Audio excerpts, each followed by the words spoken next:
Bonjour à tous et bienvenue sur boursicoté.com pour cette nouvelle analyse technique Forex et matières premières avec donc cette paire de devises euro-dollar qui la semaine dernière cassé le retracement ici des 23,6% de Fibonacci. Aujourd'hui nous avons eu une stabilisation sous cette zone sans atteindre encore le retracement à 38,2% de Fibonacci. Il se situe lui à 1.1568. Donc pour l'instant on reste ici dans une dynamique plutôt baissière. La paire de devises ici est venue attaquer la bande de Bollinger inférieure. Elle rebondit doucement ici en direction des moyennes mobiles.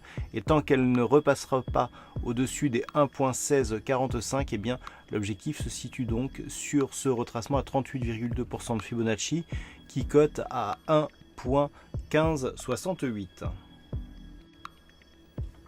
Sur l'or, nous étions ici sur une suspicion de cassure ici de cette zone de support oblique. La semaine dernière, je vous indiquais qu'en fonction de la trajectoire de suivi qui a suivi le mouvement de vendredi, eh bien, il y aurait lieu de repositionner le support. Il est clair que nous sommes plutôt ici sur un mouvement de cassure que plutôt sur un test appuyé de ce support oblique. Donc dans les conditions actuelles, eh bien, nous pouvons repositionner ici ce tracé par exemple de cette manière pour valider le fait que sur la précédente dynamique, eh bien, nous étions donc sur un support qui a cassé et donc nous sommes venus ici chercher et tester la zone en tant que résistance.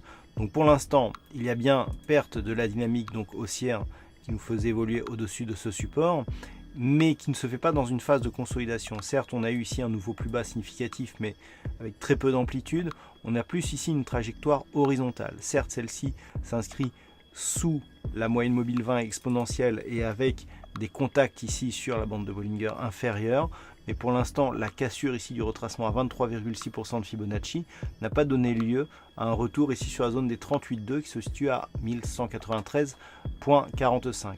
Donc phase de neutralisation, potentiel début de consolidation mais qui n'est pas encore confirmé. Une rupture ici des 1193,45 pourrait accélérer le mouvement en direction de la zone 50,61,8, voire même par extension ici sur la zone des 1179,50. Mais si les cours arrivent à repasser ici au-delà des 1214, ça sera la zone ici des 1218,50 qui sera visée dans un ralliement quasi immédiat. Et puis enfin sur le WTI, nous avions acté ici un retour des cours sous la résistance des 70,40, zone qui avait été repositionnée.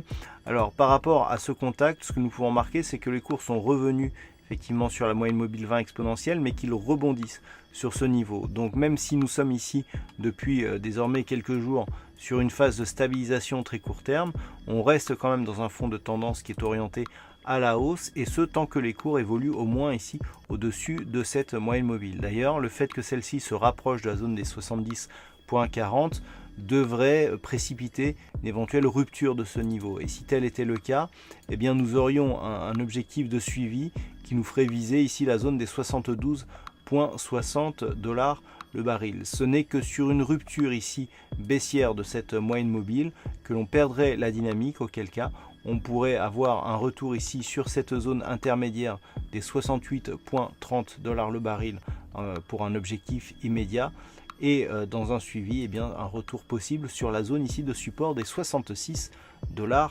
le baril. Voilà donc ce que l'on peut dire sur cette analyse technique Forex et matières premières.